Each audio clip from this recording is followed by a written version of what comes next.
El cerebro es la parte más superior y más voluminosa del encéfalo. Aquí es donde ocurren los procesos cognitivos, la memoria, las emociones y se integra la información que viene de todas partes del cuerpo. Realmente, el cerebro es solo una de las estructuras que forman el encéfalo. Es decir, dentro de la cavidad craneal se encuentra el encéfalo. El encéfalo está compuesto por tres estructuras: el cerebro, el tallo cerebral y el cerebelo. En este video, por supuesto, nos enfocaremos en el cerebro. Entonces, ya que tenemos clara la diferencia entre encéfalo, cerebro y también la función principal del cerebro, comencemos describiendo los aspectos estructurales generales básicos del cerebro. Comencemos.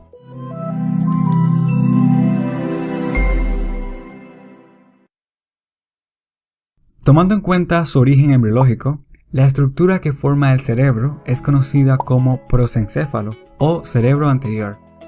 Esta, a su vez, da origen al telencéfalo, que es la parte más externa que forma los hemisferios cerebrales, y al diencéfalo, que es la parte más interna y se distribuye como si fuera el núcleo del cerebro.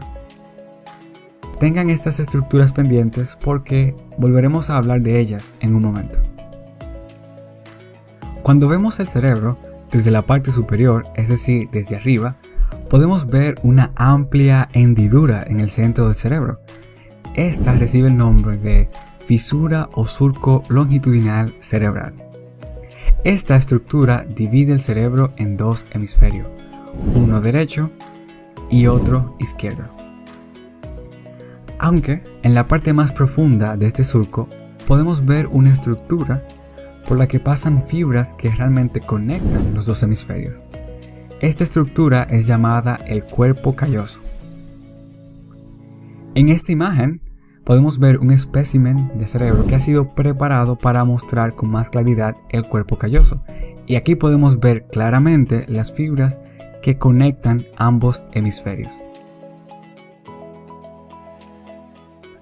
Antes de continuar nuestra descripción del cerebro, hay que resaltar que el cerebro y en realidad todo el sistema nervioso central se encuentra protegido por tres capas membranosas llamadas meninges. Para orientarnos, aquí tenemos una porción de hueso y aquí está el cerebro. La capa más externa, firme y gruesa es la llamada dura madre y esta está en contacto directo con el hueso. Luego le sigue la aracnoides. Y finalmente la pía madre, que es la capa más interna y está en íntimo contacto con el cerebro. Entre la aracnoides y la pía madre se encuentra el espacio subaracnoideo, donde se encuentra el líquido cefalorraquídeo, que sirve como líquido amortiguador para absorber golpes, pero también tiene otras funciones, como por ejemplo que provee de nutrientes a las estructuras del sistema nervioso central.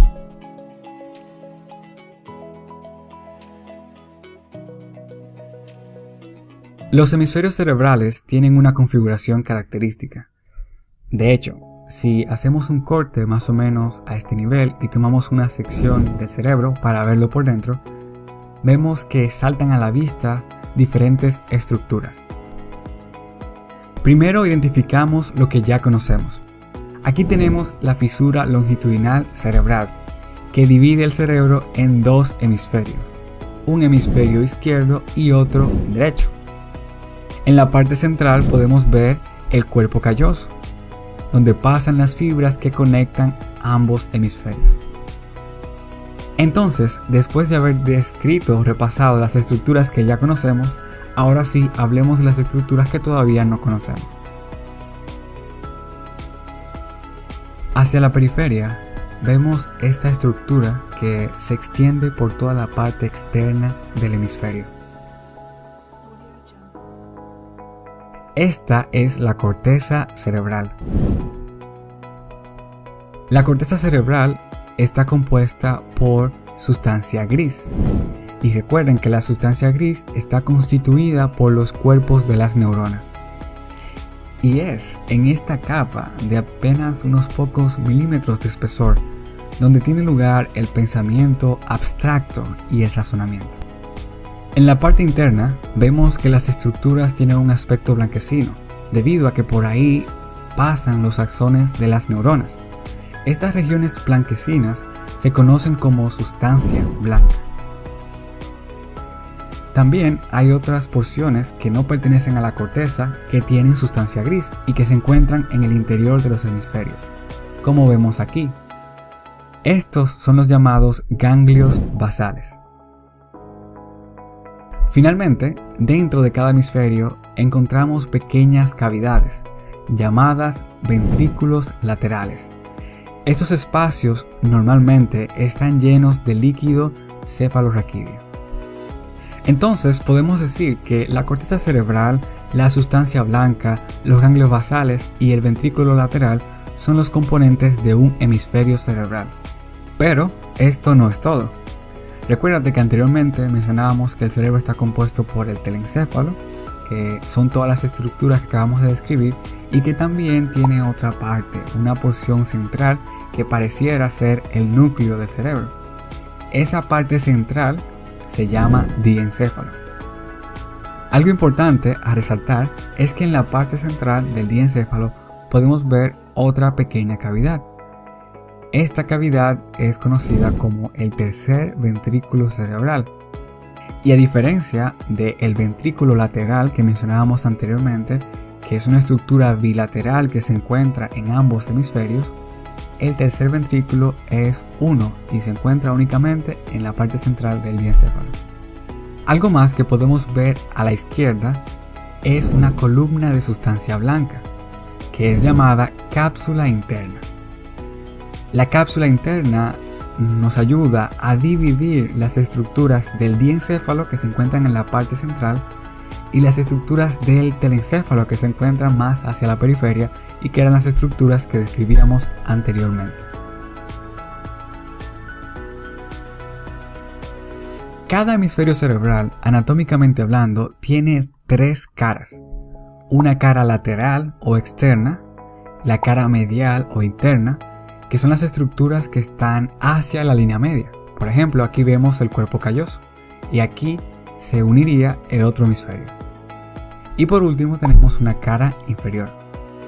Y por cierto, de cada una de esas caras hablaremos en próximos videos, en detalle, haciendo énfasis en las estructuras más importantes y su función. Así que no olvides suscribirte para que no te pierdas ninguno de esos videos que estamos preparando para ti. Si nos fijamos en la cara lateral, vemos que la estructura del cerebro es irregular. Podemos apreciar protrusiones o pequeñas elevaciones y partes que están hundidas. En el cerebro, las partes que están elevadas son llamadas giros o circunvoluciones. Los espacios entonces que se forman entre estas circunvoluciones son los llamados surcos. Si ampliamos mejor la imagen de la cara lateral del cerebro, aquí podemos ver una circunvolución. Y entre dos circunvoluciones podemos ver un surco. De casualidad, ¿sabes por qué el cerebro tiene esos pliegues o forma irregular? Bueno, esa forma irregular del cerebro permite que la superficie cerebral sea mayor. Exactamente, y aquí te tengo un ejemplo que lo explica mejor. Excelente, adelante. Pensemos en este pedazo de papel. Imagínate que aquí tienes escrito una receta para hacer un pastel de fresa. La longitud de este papel es de 26 centímetros. Pero si yo arrugo este papel y hago una bola con él, este todavía conserva las instrucciones para la receta del pastel de fresa, pero su longitud es de solo 6 centímetros, porque está plegado, al igual que el cerebro. Como el cerebro es tridimensional, estos pliegues o arrugas permiten aumentar la superficie de la corteza cerebral, mientras se utiliza el menor espacio posible. Gracias, Dalia. Excelente ejemplo. No es nada, siempre que sea necesario. Finalmente, hay dos estructuras muy importantes en la cara lateral del cerebro que debes aprender. Si miras con cuidado, En la parte central del cerebro hay un surco que desciende de manera vertical. Este surco se llama surco central. Aproximadamente donde el surco central termina, hay otro surco.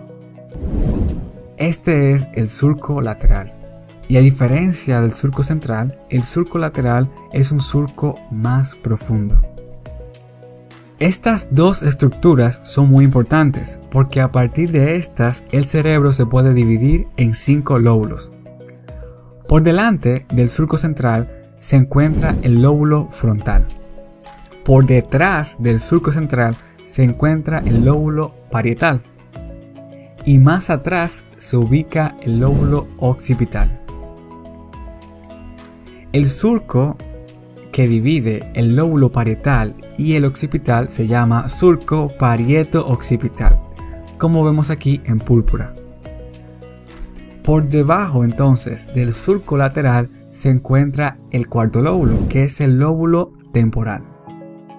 Y en la profundidad del surco lateral se encuentra el lóbulo de la ínsula.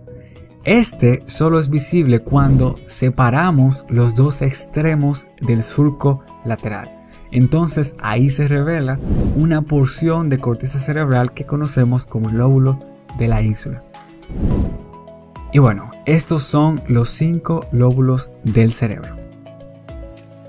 Ahora, ya que conocemos y entendemos los aspectos generales del cerebro, en los próximos videos iremos describiendo las estructuras que se encuentran en el cerebro a detalle, a la vez que discutimos sus aspectos funcionales principales. En el próximo video hablaremos de la cara lateral del cerebro, de todas sus estructuras, sus surcos y circunvoluciones, con detalle, explorando las funciones principales de esas estructuras. Pero ya no te cuento nada más, nos vemos allá. Let's take it slow. Who cares where